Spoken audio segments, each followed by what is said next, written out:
I'm just reading the letter. What letter? From Andy Burnham. To whom? The chair of the NEC, the National Executive Committee of the Labour Party. I write to seek the permission of the NEC to enter the process for the selection of Labour's candidate for the forthcoming Gorton and Denton by-election. Goodness me. Now, that doesn't sound very interesting, but it is incredibly interesting. And it is a letter and a decision that requires another decision that could change the face of our politics. And he could lose. Lots of people could lose. And we'll be discussing all of that on this Saturday's newscast. Hello, it's Paddy in the studio. And it's Laura in the studio. And it's shenanigans in Manchester and Westminster. Shenanigans, my goodness, shenanigans is one word. So what has actually happened in the last few hours is that Andy Burnham, who we know, because he's never been shy about it, one day fancies having another tilt at Labour's top job. Keir Starmer's been in trouble. He's very unpopular. So many people in the Labour Party look to Andy Burnham as potentially the solution. The blockage to that has been that, well, he's not an MP. He's the mayor of Greater Manchester. He doesn't have a perch in Westminster. So he's been unable to challenge Keir Starmer, even if he was ready to go for it. But the standing down of another colleague, Andrew Gwynn, allowed a vacancy to miraculously emerge. And at exactly 5 o'clock on the button, Andy Burnham confirmed what most people suspected was coming. He is going to want to stand in that by-election, which could clear a route for him to take on Keir Starmer. And the letter that he has posted, which I've got in my hand, says, Dear Chair of the National Executive Committee, I write to seek the permission of the NEC to enter the process. So they can say no. They can say no. Because Andy Burnham is the mayor of Greater Manchester, which is a big, important, influential job where he's been making decisions that genuinely affect the lives of many people who live in the northwest of England, he has to ask the NEC if he's allowed to stand. So it's not like any other Labour activist or any other Labour person who thinks, I want to put my name forward for a by-election. He has to get permission from the very powerful ruling body of the Labour Party. And that, therefore, puts the massive dilemma on Keir Starmer's doorstep. Because if he allows Andy Burnham to run, he, of course, hopes that he would win the by-election, which also isn't certain, then he would have, sitting behind him on the green benches in Parliament, someone who's made no secret of the fact that he wants his job. If he doesn't allow him to run and gets his cronies, as his critics might call them, on the National Executive Committee to block Andy Burnham, well, then it looks paranoid, petty, scared of a challenge from Burnham. And as one MP wrote, even before this announcement this afternoon, it would make the Labour Party look like they were trying to block one of the most popular and well-known figures in the party at a time when they're in desperate straits. However, Keir Starmer's allies would say, well, look, it's strong to block Andy Burnham because a by-election is going to cost enough money anyway. Having to have a mayoral election in Greater Manchester would cost millions of pounds and be very disruptive.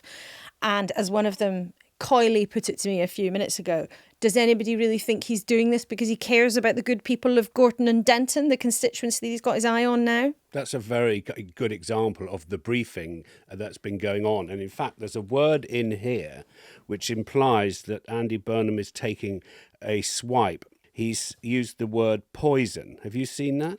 There's a brand of politics which seeks to pit people against each other. It brings with it a poison we should not let enter our city region.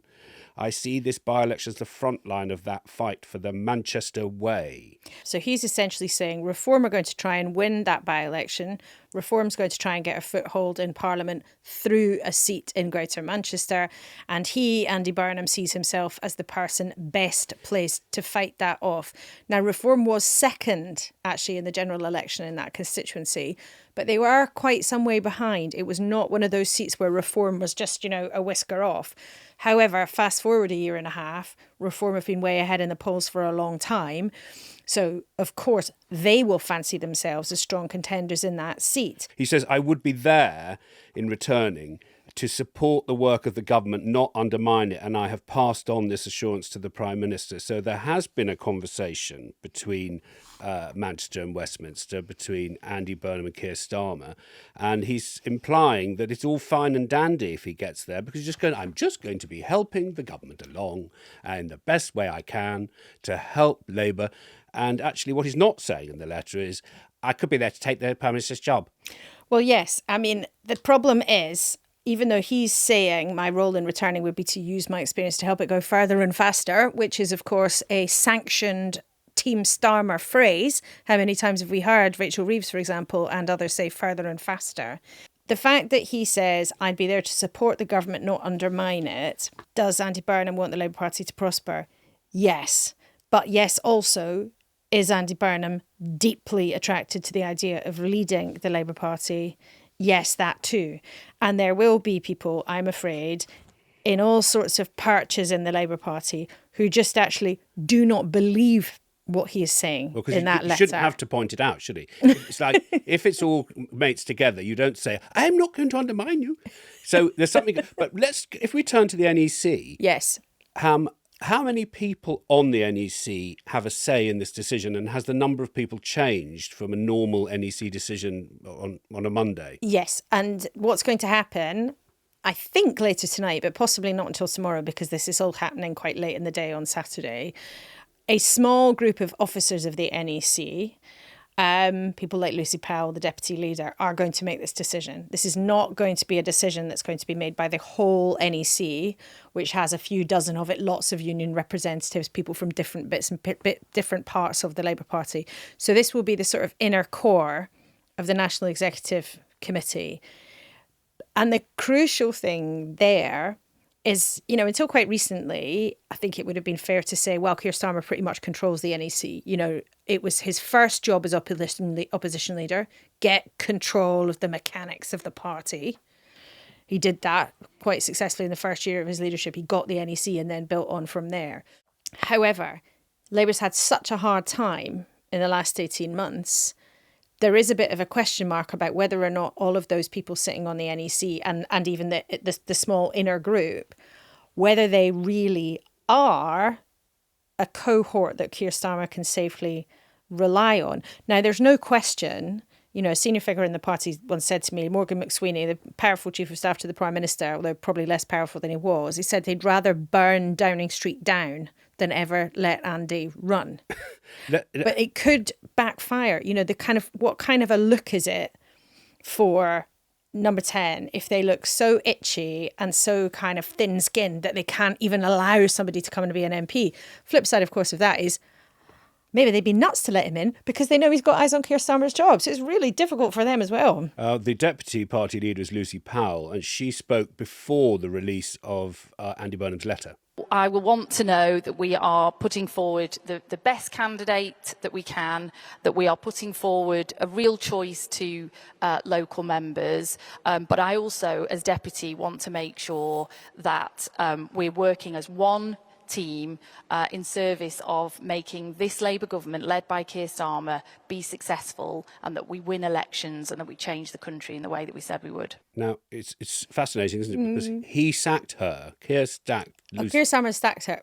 She then got the job that Angela had, but Angela had to leave because of council tax gate.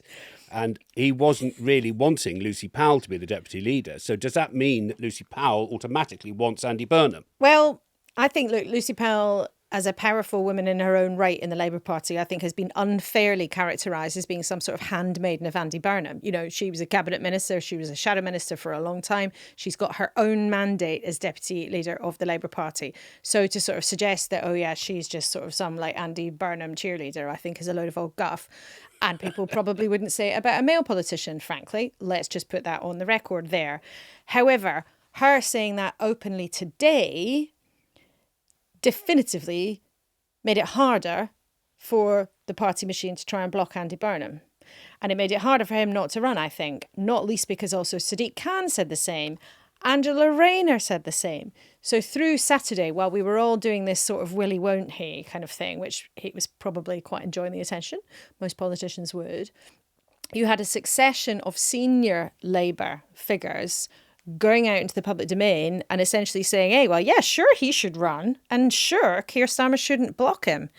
So if the NEC does block him, then, and Keir Starmer is seen to be trying to block him, he's not just in opposition to Andy Burnham, he's also putting himself into opposition to some other senior members of the party. So it's interesting that he's also given a clue about his own choreography here. Yes. Because the letter says he won't be making any other public comment until it is concluded. That's the internal process is concluded beyond the release of this letter. And conclusion must mean a decision by the smaller group of the NEC. Correct. And as we're recording at nearly 5:30 on Saturday, it's my understanding that it's possible the decision will be made tonight, but not inevitable. So this may spill into tomorrow, but it has to be done by midnight tomorrow night. That is the deadline. But there's nothing that the Labour Party likes more than to create a process that they can all then fight and argue about. And I have to say, from a normal newscaster's point of view, yes, it might be all good political sport, but it also looks very, very messy. And there's the potential for it to go wrong in all sorts of different directions and boil up more bad blood. I suppose that's really the point here. This just will punch the bruise of uncertainty over Labour's leadership. If Keir Starmer was a popular prime minister, if his position in the party was truly secure, this wouldn't be a big deal at all. But it is a huge deal for the Labour Party because the Prime Minister's position is not secure and because the government, even though they have that whopping majority, is not popular in the country. And that's what this is really all about. Yeah, sure, they can put the personal intrigue between, Keir and Andy, they've never really got on. Andy's run for the leadership loads of times and he can't resist the temptation to get back into Parliament. Sure, that's all kind of good fun if you're that way inclined. But really, this is a proxy for deep unhappiness in the governing party. What would be the arguments for blocking him or for stopping him by process? Is there a face or a name? Is there a public face or a public name on people who don't want him to run? What do they say? And also, I was asking Nick Watt on Newsnight on Thursday. Yeah. Isn't it also true that as a result of decisions of conscience made previously when we didn't know that Andy Burnham would stand in Gorton and Denton, there was a desire by membership to see perhaps an all-women shortlist? That's something Labour's done lots of times. So, I mean, I don't think Andy Burnham currently is a woman.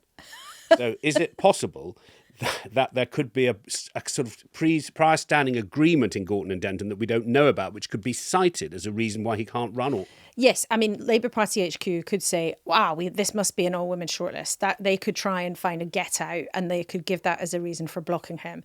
I mean, there absolutely are good reasons for blocking him, and then there are good reasons not to block him. So if you are Keir Starmer and Keir Starmer's allies and team, the reasons for blocking him are this. Why on earth would you want to invite someone who has got the eyes on your job into the place where they'd be able to kick you out of your own or have a go at doing it? Why would you invite the fox into the hen house? You know, that's it's just thinking, why do we have Piers Morgan on the show on Sunday mornings? Because it's fun. But, why on earth would you bring someone into Westminster who's got the potential to destabilise you, right? The flip side is, why wouldn't you want someone who is a popular politician in their region to come and be part of the team in Westminster? And because if you do block him, you might just boil up more bad blood and it just all looks even messy. So either way, there's a risk, but either way also there's a reward. So it's quite a Game of Thrones saga, isn't it? Hugely. And the thing is that politics is made up of rivals who come together in team of rivals. So, I mean, the thing is, if Keir Starmer keeps Andy Burnham out of Westminster by using processes as yet unannounced and unknown at the NEC, then he can't stop all rivals being rivals who are already there anyway. Well, no, that's absolutely right. So whether that's Wes Streeting or whether it's Angela Rayner or anyone else who one day might fancy a pop at the job. But this is why politics is so much always influenced by events beyond anyone's control and timing. So if we were talking about this a few weeks ago, as we were, at that stage in the game, it looked like the leadership was probably going to be Wes Streeting as the most likely rival to Keir Starmer. There were people urging him to go for it sooner rather than later, before the May local elections. Now, suddenly this opportunity emerges for Andy Burnham. Opportunity knocks. It's very risky for him to go for it too.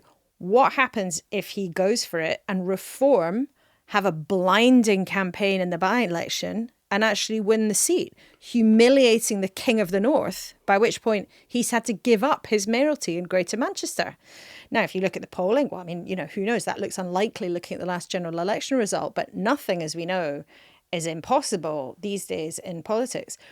There's also a risk. Lots of people in the Labour Party are going to look at this and think, Andy Burnham, how dare you do this at the moment? We are in a really rocky position. It's not long till the local elections.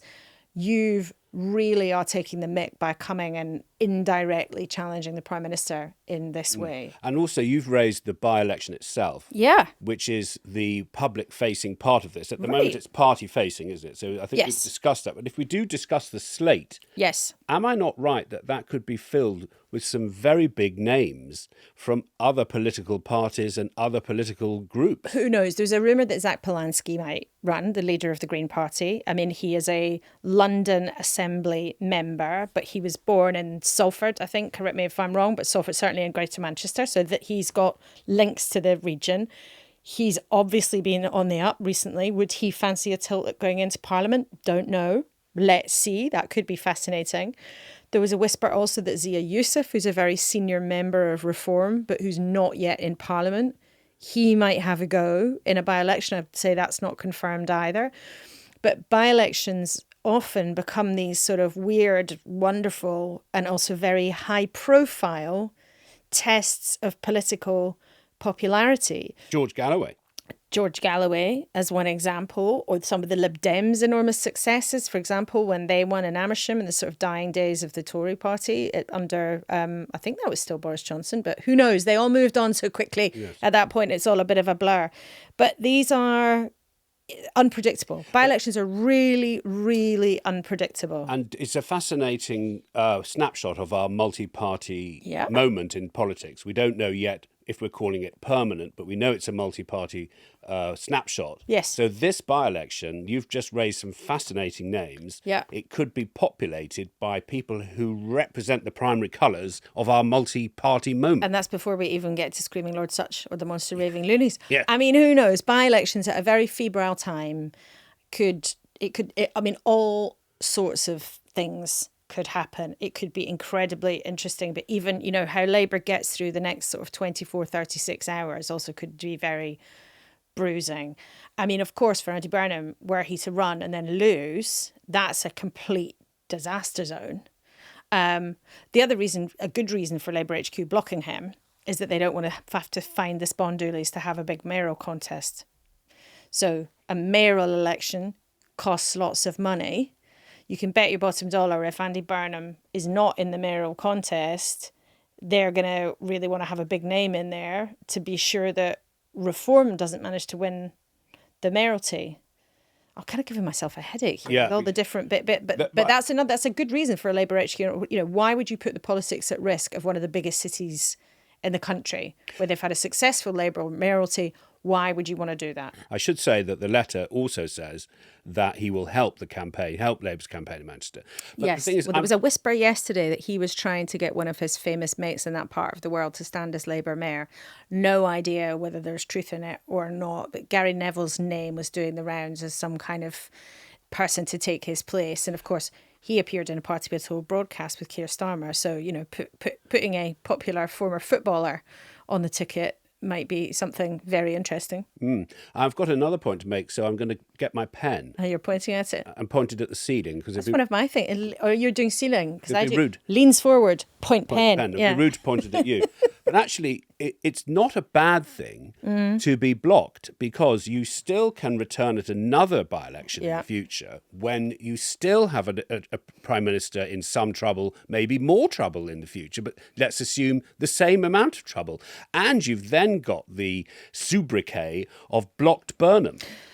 Oh, I love that. You've got an acronym already. Blocked Burnham, bruised, battered, but determined to bite on. No, but then you look like a martyr, right? Well, I'm just asking that's you. The thing. I think there could be huge power for Andy Burnham in the sort of, oh, well, I tried, but those terrible people blocked me. And forevermore, he could become the vessel into which people's forlorn hopes of a new, softer left Labour are poured into forevermore. I mean, I was just thinking earlier about the David Miliband situation. Yes, he fought Ed Miliband for the leadership, and yes, he lost by a whisker. But ever since he lost by a whisker, there's been a whole kind of cohort of people in the Labour Party who've had this sort of all this what-ifery. Oh, if only David had won, and if only this, and if only that. Now, the corollary to that, of course, is, well, if he couldn't win a campaign in his own party, would he have been able to convince the country? Who knows? We never will. But if Burnham is blocked, you might have this whole sort of parallel universe. Well, if Andy had been allowed to run, well, if Andy was here. So, and there's another bit of this as well, which is that in the mix in all of this is undoubtedly Morgan McSweeney. Yes. So if you are Morgan McSweeney, who was praised at running campaigns within Labour. Correct. Yes. Then you must, it wasn't praised by you and me, but. Yes, and he was the campaign director on an absolutely thumping majority. And he led reforms and everything else. But would you not already have had two envelopes in your mind? Envelope A, we block him. Yes. Envelope B, we don't. They must have war-gamed the outcomes for block and not block. I'm sure they will have done. They know what they're going to do already, is what I'm saying. Even though they haven't met. Probably. I mean, I suppose so. Starmer's allies probably know what they want to do. Yeah. The question is, even if that inner core of the NEC are willing to go along with it or not. Right. Because with people like Lucy Powell, Sadiq Khan, Angela Rayner out there saying he should be allowed to run, it's hard, every time somebody who has a big following says that, including Lucy Powell, deputy leader of the party, it becomes harder for Starmer's allies to do that. I have to say, at 5, just after 5:30 on Saturday, allies of Starmer sort of think that is what it's being suggested that is what will probably happen, is that he will be blocked. But I don't know, there's risk everywhere. It would be interesting for newscasters if we took rival positions. And I feel that he won't be blocked. And I feel he won't be blocked because then you can look, as a Prime Minister, you can look like you support a plurality of views in your governing party. Okay, well, just for fun, I'm going to say the opposite, and we'll find out tomorrow. I think he will be blocked for the kind of brutal truth that Keir Starmer and his team, beyond all else, want to stay in power. So why on earth would they invite the fox into the hen house that will make that harder for them? But we don't know. I think we'll know by tomorrow's newscast. And the implications for if he is blocked, though, could be the really tricky bit. Shall we speak to Gemma Bolton, who's on the fabled Labour NEC? I think we can speak to her now. Gemma, can you hear us? I can hear you. Hi, thanks for being on. No, not at all. It's great to have you with us. And we've probably sounded a bit breathless while we've been trying to go through all the eventualities. So, Gemma, you sit on the big NEC, but you are not on the sort of inner core of the group that's actually going to be making this decision, right? Somewhat up for debate. Basically, yes, I'm on the full NEC, but they have tried to take all decisions back behind closed doors into the NEC officers group, which is a small group, and it is of overwhelmingly supporters of the current leadership. Why do you think then they are keeping member representatives and others out of the decision? That's the big question. I think that there is a lot of control freakery within the top of the Labour Party, pretty much ever since Starmer came to power. I think if they block him, it will be seen as a huge act of weakness. He's an incredibly popular candidate. He's a popular mayor. He's popular with the public and with members. And I don't think that they want to take that decision to the members. I mean, we've seen again and again them removing party democracy from the party over the last sort of 5 years now. Councillor deselections, stitch-ups for selections for Starmerite candidates. And unfortunately, the party is more increasingly being taken out of the hands of the members. And that's why we're seeing such a drop in our membership as well. Well, there was a democratic test before, and Andy Burnham didn't pass it in the Labour Party, did he? And I wonder what you think is going to happen. It sounds like you want him to run, but do you think he will be blocked, Gemma? Okay, well, I mean, that's a number of years ago under very different conditions with very different candidates and former leader. He's also a very successful politician. He's been the mayor of Greater Manchester, a popular mayor of Manchester for a number of years. And as we said, he's got a huge favourability rating. And unfortunately, if we compare that to the Prime Minister at the moment, his is incredibly poor. And just to the other point, do you think he will be blocked, Gemma? I hope not. I do really, really strongly believe that it should be for the members to decide. It's also really essential that we have the strongest candidate possible coming into this by-election, where it will potentially be just before the May elections. If we lose this, and we could lose to the right-wing parties like Reform, we could lose to a left-wing party like to the left of like the Greens. And if we lose that, we're going to be on the back foot for that local elections. And if we win it, we'll be on the front foot and we'll be in a really strong position. And we really need the strongest candidate possible. And I mean, who can we say stronger than a successful mayor of the region the constituency's in? Gemma, do you think he'd be a better leader than Keir Starmer? I think that Keir Starmer has been a pretty abominable leader of the party, unfortunately. So I think there's quite a few people who would have done a better job than him.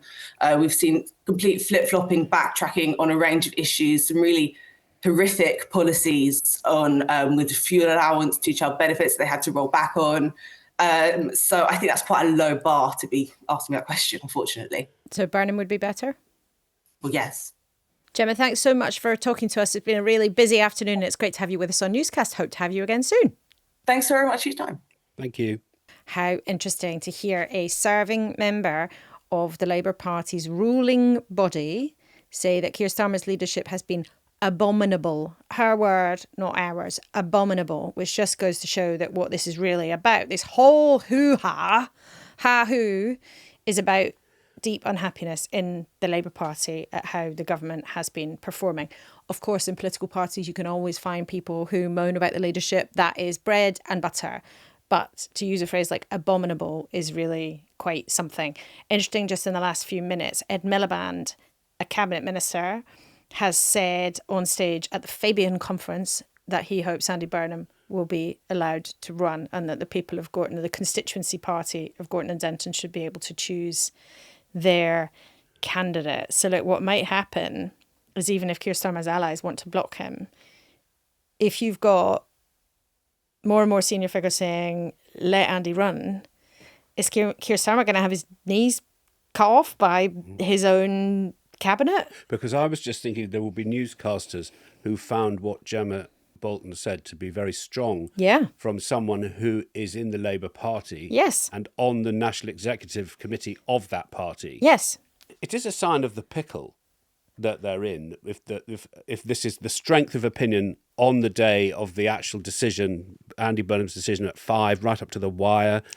It's a real mess, I have to say. And whether or not Andy Burnham wanted this to be the moment where he had a chance to go for it and decided or felt he had to go for it, that's kind of irrelevant. This is the situation that they are in now, and there is risk all around. And knowing how the Labour Party tends to handle its internal issues, it might be that everyone ends up getting, in one way or another, punched in the face. Karen in Spain is a newscaster. Does the team think that politics now is too much about personality and competition between personalities and too much about how quickly can we change that person for another? It seems to me that so much of news reporting is taken up with will he, won't he challenge the leader speculation. Is this indicative of the instant gratification that we see now in society, where there's no staying power, just a give us instant results or you're out mentality, very much like a football manager?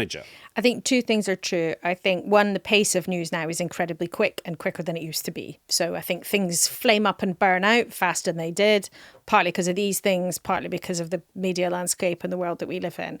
I think what's also true is that politics has always been about personality, because it is about human beings. It's about who can persuade you of their argument, whether that's in your own party or persuading you and me as normal voters that you really deserve to be the person for whom you'll put a little cross in the box with your stubby little pencil. But just on Karen's point, if growth returns and the current Labour government gets what it wants, which is falling inflation, cut in interest rates, growth, then you could argue that those things matter as much as personality, to Karen's point. The problem is when the wheels are wobbling. It's people ask where the mechanic and the driver is. That's exactly right. And there are serious people in the Labour movement who point to Andy Burnham and go, you know what, he is not the guy. He has been on such a political journey. You know, a former cabinet minister, a very senior person in the movement, once described Andy Burnham to me with some fondness. I said he's a lorry on ice. You know, he doesn't keep his position. He swerves all over the place. And he is not seen by everybody in the Labour Party as being the solution to their fairly dire situation. You know, there's a reason that he didn't win the leadership in 2010. There's a reason he didn't win the leadership in 2015. And also there are lots of reasons why he, by most people's estimation, has made a great success of being the mayor of Greater Manchester. You know, there is nothing inevitable at all about him arriving in Westminster, being able then to challenge Keir Starmer and then winning and then making a better fist of it. And there is, as I think we say every single weekend, whatever the dramas, there's absolutely a scenario where Keir Starmer stays in power, the economy turns, the world maybe calms down a bit, things improve, energy prices come down, inflation comes down, people cheer up a bit, reform loses its kind of frothy momentum that it's had, the right keeps fighting amongst themselves, and actually things look incredibly different in 12, 18, 24 months' time. But the reason, I suppose, Karen, and I hope we haven't been doing it too breathlessly today, the reason that we talk a lot about those personalities is because the government's a very unhappy place and Labour is a very unhappy party. So we're reporting on what they're talking about, which is how the hell are they going to get themselves out of this mess? And does that or does that not require a change at the top? And like it or not in Downing Street, and of course they don't like it at all, there are many sitting MPs who think nothing is going to change unless there's a different name above the door. So, have you been living under a rock in the last 24 hours? No, I have not. So, what has been the biggest story in town, apart from Andy Burnham's shenanigans? Well, I think it's the US president scorning the input of NATO countries in Afghanistan, including the British armed forces and the hundreds who died. It was taken very badly when he said that they, that's NATO's allies, don't really help us very much. And in Afghanistan, they hadn't gone very near the front line. And of course, actually, the truth is 457 UK soldiers died in Afghanistan. American and British soldiers served side by side for many, many years. And there was universal condemnation, including, unusually from Keir Starmer. Even Prince Harry put a statement out late yesterday condemning the American president's remarks. So there's a very unusual, almost universal British pushback to Donald Trump to say, this is not okay. You have offended people. This is outrageous. And pretty much universal condemnation from the political class and all the papers and many members of the public too. You know, they'll say they sent some troops to Afghanistan or this or that. And they did. They stayed a little back, a little off the front lines. So I consider President Trump's remarks to be insulting and frankly appalling. However, in the last hour, so at around 5 o'clock UK time, Donald Trump has had a change of heart. The great and very brave soldiers of the United Kingdom, he's written on Truth Social, will always be with the United States of America. 457 died, many were badly injured, and they were among the greatest of all warriors. The UK military, with tremendous heart and soul, is second to none except for the USA. We love you all and always will. President Donald J. Trump. So a change of heart from the White House having caused enormous offence. But there's also another developing story out of there with another shooting on the streets of Minneapolis that I suspect we'll talk about on tomorrow's newscast. Yes, the Minnesota Governor Tim Walz has said ICE agents have shot dead another person. So we do see, just to round up the two things coming together, we saved the newscast to go into the Andy Burnham coverage that we could, but at the same time it now means we can report a change of words, perhaps a change of heart by President Trump on whether or not allies helped America at the front line. And he has said that the great and very brave soldiers of the United Kingdom will not be forgotten. And I wonder if this is why. So a message has just popped through from a Downing Street spokesperson saying the Prime Minister spoke to the President of the United States, Donald Trump, this afternoon. He raised the brave and heroic British and Americans who served side by side. The call is said to have been positive. So whether that message on Truth Social is a product of Keir Starmer expressing displeasure to Donald Trump, or whether it was Truth Social, telephone after, or telephone Truth Social, but there is obviously from the White House some attempt to make it up. Well, I think it might be time to say we will pause there. I think let's pause there because we have been gassing on for quite a long time now, but it was a very exciting political drama. Not that this is the important thing. The drama isn't the important thing. These are our big tectonic plates of our politics moving around the place. Maybe people listen to us on double speed. What, me on double speed? No, not you. Us. Maybe when they look at the length of it in the timeline, I think I'm just going to listen on triple speed.